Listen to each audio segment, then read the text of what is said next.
सांसद अमर शहीद सुनील महतो को नमन करता हूं, वंदन करता हूं। और आज लोकतंत्र के चौथे स्तंभ के माध्यम से मैं वर्तमान राज्य सरकार से आह्वान करूंगा कि केंद्र सरकार से शहीद सुनील महतो की हत्या के लिए एनआई का गठन हो, एनआई की टीम उनकी जांच करे, उनकी मृत्यु के कारणों का खुलासा करे और तमाम अपराधियों को कटघरे के भीतर लाके खड़ा करे। ये मैं राज्य सरकार से मांग करता हूं।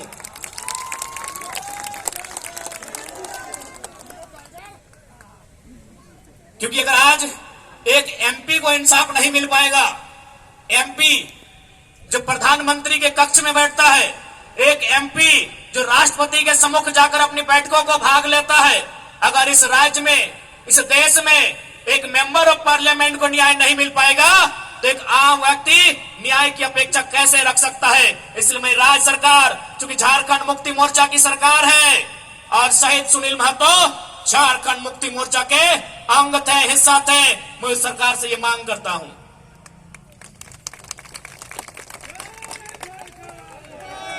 तो आज ये मेरे लिए भी गर्व का विषय है और शायद ये झारखंड के इतिहास का पहला विषय होगा कि हम प्रत्याशी हैं कोयलांचल का और नारा अगर जमशेदपुर में लग रहा है तो ये भी गर्व का विषय है। खैर, जी हाँ, लोकसभा प्रत्याशी हमने गिरिडीह के लिए सोचा है। आप जमशेदपुर की धरती में नारा लगा रहे हैं तो कोशिश कीजिए नारा कम लगाए, तो जमशेदपुर में भी मन बना सकते हैं। खैर, अभी जमशेदपुर के लिए इरादा नहीं है क्योंकि मेरा सोच है कि हम पहला वोट खुद को दें और मेरा वोटर आईडी गिरिडीह में है। इसलिए बाकी भविष्य में जहां जहां से लोग डिमांड करेंगे और जहां से हम लड़ सकते हैं वहां मैदान जंग में शामिल होंगे, क्योंकि हम एक क्षेत्र का लीडर बनने नहीं आए हैं।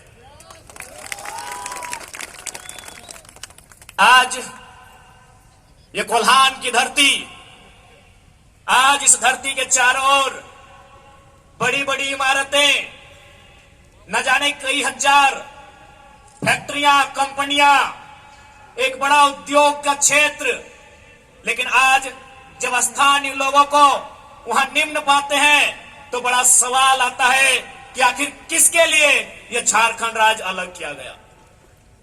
88 सालों का संघर्ष, 88,000 का बलिदान, धरती आबा बिरसा मुंडा की जन्मतिथि 2015 नवंबर को यह राज्य अलग हुआ, बिहार राज्य से कटकर 46% भूभाग लेकर 79,714 वर्ग किलोमीटर और उस समय 18 जिले लेकर यह राज्य अलग हुआ। लेकिन आज आप देख सकते हैं, आपकी नजर जहां तक जाएगी, आप जहां तक अपनी नजर को दौड़ा सकते हैं, आज आपको एक ही चीज तस्वीर सामने आएगी कि आज भी झारखंड के लोगों को छलने का, ठगने का काम किया जा रहा है। उसके खिलाफ हम उलगुलान लेकर आए हैं। इन साफ शब्दों में कहेंगे कि मर्यादा पुरुषोत्तम को श्री राम कहते हैं, मर्यादा पुरुषोत्तम को श्री राम कहते हैं, बांसुरी वाले को घनश्याम कहते हैं, मिसाइल मैन को अब्दुल कलाम कहते हैं और जो टाटा बीसीएसएल से आंख मिलाए उसे टाइगर जयराम कहते हैं। बिल्कुल सवाल होगा, जबकि मुझे बहुत सारे लोगों ने कहा कि आप फ्यूचर के लीडर हैं झारखंड का, आप झारखंड का भविष्य हैं, आप अच्छा बात बोलते हैं, आप अच्छे हैं भी, लेकिन कोशिश कीजिएगा कि कोल कंपनियों के खिलाफ मत बोलिएगा, टाटा, वेदांता, बिड़ला के खिलाफ मत बोलिएगा, ये बड़ी हस्ती है। तो हम भी कह दें कि अगर आप बड़ी हस्ती हैं तो याद रखिएगा उस बस्ती को हमारी हस्ती के कारण आप टिके हैं। जी हाँ, ये बातें हमारे सामने आई कि आप, और बिल्कुल इतिहास गवाह है, चूंकि इसे टाटा नगरी के नाम से जाना जाता है, तो मैं आपको इतिहास के पन्ने से परिचय करवाऊंगा। 1977 का वो साल था, लेकिन वो कोल्हान नहीं, वो कोयलांचल था, वो टाटा सिजवा नामक क्षेत्र था और वहां के जीएम ने एक कोयलांचल के हीरे को ऑफर किया था कि हम तुम्हें कार देंगे। उस कोयलांचल के हीरे ने कहा था हमें कार नहीं, बदले में रैयतों के लिए रोजगार चाहिए। इस बात में उनके बीच तू मैं हुआ था, वाद विवाद बढ़ा था और आज इतिहासकार कहते हैं, आज जो लोग गांवों में वो कहते हैं कि कि शहीद शक्तिनाथ महतो ने उस समय तत्कालीन टाटा के जीएम के गालों में खींचकर 2 तमाचा लगाया था। मैं उस वंश का औलाद हूं, मैं उस कौम का औलाद हूं। हाँ, ये मानता हूं कि बदले में फिर बाद में शहीद शक्तिनाथ महतो की हत्या उसी टाटा के जीएम के नेतृत्व में हुआ था। आज उसी का पाई पाई हिसाब लेने आया हूं। अरे कब तक डरेंगे भाई? अरे क्यों डरेंगे? मौत से क्यों डरेंगे? मौत तो हमारे नसीब में है। 77 में शक्तिनाथ महतो, 10 साल बाद 87 शहीद निर्मल महतो, 12 साल बाद 99 रतिलाल महतो, फिर 8 साल बाद 2007 शहीद सुनील महतो। तो सुन लीजिए कंपनी के दलालों, 77, 87, 7 अंत में 7 आता है। अब सामने है 2027। आप तैयारी कर लीजिए जरा महतो के लिए, लेकिन इस बार भूल मत कीजिएगा, क्योंकि मैं अपने समर्थकों को साफ साफ कह दूंगा, बिल्कुल, क्योंकि आज विधायक सांसद की औकात नहीं है इन कई लाख करोड़ के कंपनियों के खिलाफ बात करने की, लेकिन एक साधारण सा लड़का इनके खिलाफ बात करता है।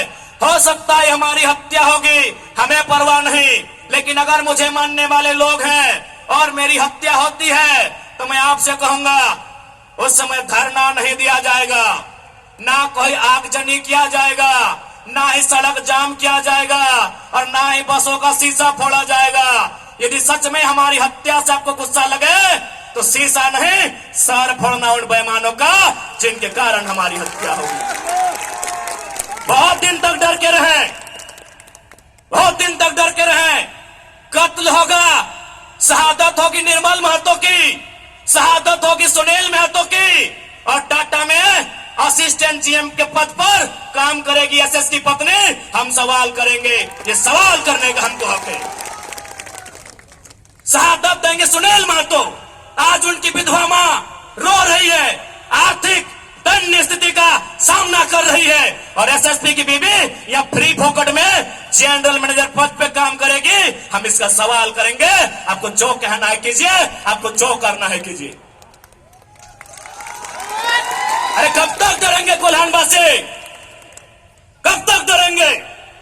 कब तक इनकी गुलामी सहेंगे? अरे जिनके हमारे बाप दादाओं की जमीनों पे टाटा जमशेदपुर खड़ा है, हमारी बाप दादा की जमीन पे उषा मार्टिन खड़ा है, हमारी बाप दादा की जमीन पे टिस्को खड़ा है। इस बात को जहन में याद रखिएगा कोल्हानवासियों। आज कोल्हांचल से ये टाइगर ये संदेश लेके आया है कि अब हमें डरने की नहीं, अरे मरना पड़े तो मर जाइए, लेकिन आने वाली पीढ़ी के भविष्य के लिए आज हमें इस लड़ाई को लड़ना होगा। मैं लोकतंत्र के चौथे स्तंभ के माध्यम से मैं सवाल करूंगा टाटा मैनेजमेंट से कि ललित दास कौन है? Who is Lalit Das? What is his ability? उसकी योग्यता क्या है? कौन है ललित दास? उसकी योग्यता क्या है? कितना तक पढ़ा है कि आज सीएसआर को संभालेगा? आज IL6 में नौकरी करेगा? साला जिसका गांव उजड़ा, एक नहीं 18 गांव टाटा के लिए उजड़ा है, और छत्तीसगढ़ का रघुवर दास जी का बेटा ललित दास यहाँ IL6 में नौकरी करेगा, सीएसआर को संभालेगा। हम सवाल करेंगे, पूछेंगे मैनेजमेंट से, छापिए इसको हेडलाइन में कि जयराम महतो टाटा प्रबंधन से यह सवाल करता है, जमशेदपुर की टाटा प्रबंधन से, कि ललित दास कौन है, क्या है उसकी योग्यता। बाहर बात अच्छा मजाक बना के रखती है। कत्ल होगा हमारा, लहू बहेगा हमारा, हमारी लहू से स्वर्णरेखा की नदी लाल होगी, हमारी लहू से दामोदर की नदी लाल होगी, और ललित दास माला माल होगा। हम सवाल भी करेंगे और बवाल भी करेंगे, इस बात को लिख लीजिए।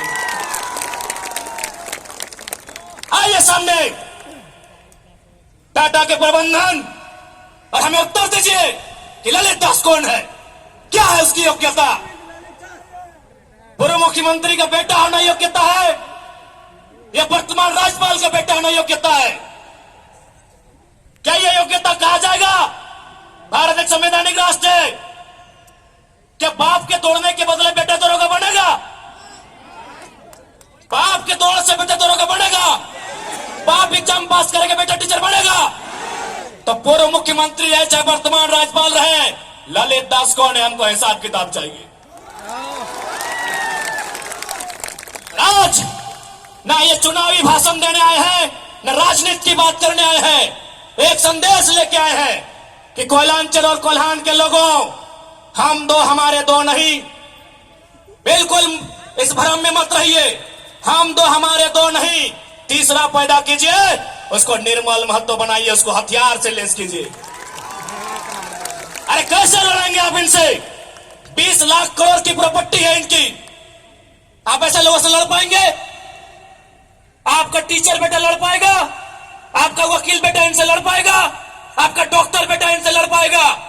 इसलिए आज कोल्हान और कोयलांचल, हम दो हमारे दो नहीं। तीसरा पैदा कीजिए, उसको निर्मल बनाइए और उन बेईमानों से युद्ध के लिए तैयार कीजिए। आपको बचाने कोई नहीं आएगा। अरे आप किससे उम्मीद करते हैं? एसएसपी, आपको जानकारी होना चाहिए, एसएसपी टाटा का साथ देते हैं।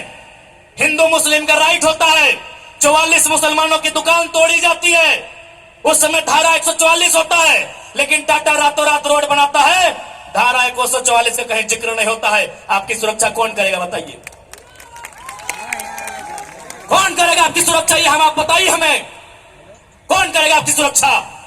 आज ये डोबो का वीडियो किसी हो, कोई डोबो का सीओ है, पहले मैं कहना चाहूंगा, ये बहुत सारे पुलिसकर्मी हैं जो ईमानदार है, उनको नमस्कार है।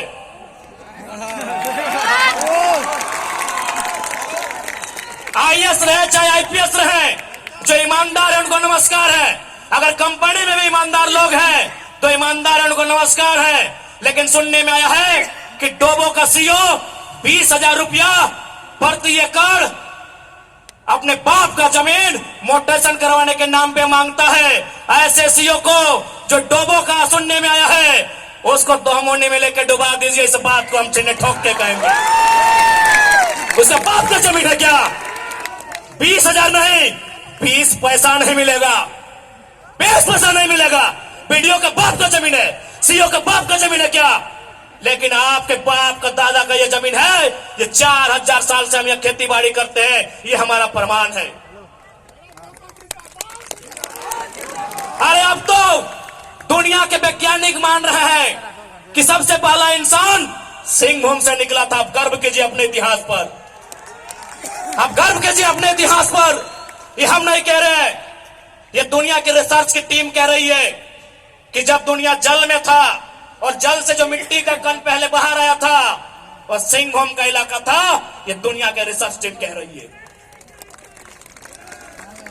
यानी ये जमीन हमारी है, ये भूमि हमारी है। और आज यहां हम बेगाने बन के बैठे हैं, आज यहां हम दर बदर की ठोकरें खा रहे हैं। आज हमारे यहां कत्ल किया जा रहा है और एकदम साल दर साल किया जा रहा है। 77 में, 87 में, 97 में, 7 में एकदम कंटिन्यूली हमारा कत्ल किया जा रहा है। और आज हम हाथ धर के बैठे हैं। आज हम कहना चाहेंगे, आज बिल्कुल अगर हम होते निर्मल दा के समय, यदि हम होते सुनील दा के समय, कसम से आंख से आंसू नहीं बहाते, कसम से आंख से आंसू नहीं बहाते। उनकी मौत के साथ साथ और 100 लोगों को मरने के लिए तैयार करते हैं और आंख से आंसू नहीं, उनको नदी में बहाते हैं जो उनकी मौत का कारण बने थे। हमने आंख से आंसू बहाया, हमने अनाथों जैसा अनुभव किया कि हमारे लीडर चले गए। अब रोने का समय नहीं है, अब बिलखने का समय नहीं है, इंतकाम का समय है। क्योंकि आने वाला 20 साल बाद आने वाली पीढ़ी ना वो निर्मल दा को पढ़ने का समय जुटा पाएगी, ना वो बिरसा मुंडा को पढ़ने का समय जुटा पाएगी, ना वो शेख भिखारी को पढ़ने का समय जुटा पाएगी। आने वाली पीढ़ी सवाल भी नहीं कर पाएगी। इसलिए आज आपको अपने हर एक घर से, हर एक परिवार से एक एक औलाद को, चाहे बेटा या बेटी रहे, एक एक औलाद को फौलाद बनाना होगा। ये आज मैं कोल्हान वासियों को कहना चाहूंगा।